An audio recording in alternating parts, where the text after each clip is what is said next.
जुम्मे की नमाज पढ़ के यूं दुनिया भागती है, ओहो हो, पता नहीं कौन सी पीछे आग थी जो बुझाई जाएगी। और आज तक लोग मसला पूछ रहे हैं कि जुम्मे की बाद वाली सुन्नतें कितनी होती हैं। मैंने कहा कितने साल हो गए जुम्मा पढ़ते, कितने साल हो गए, अभी तक सुन्नतों का नहीं पता। अभी तक ने इल्म के पहले कितनी रखते हैं और बाद में कितनी रखते हैं। फजर की सुन्नतें कब पढ़नी चाहिए, सुनो फजर की सुन्नतों के बारे में।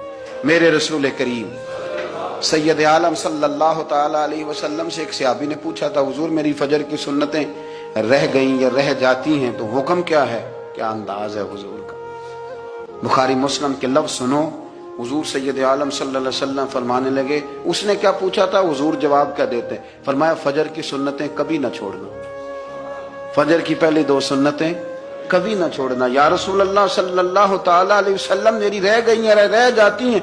फरमाया फजर की दो सुन्नतें न छोड़ना, फरमाया फजर की पहली दो सुन्नतें मुझे दुनिया और दुनिया के अंदर जो कुछ है वो सबसे ज्यादा प्यारी है।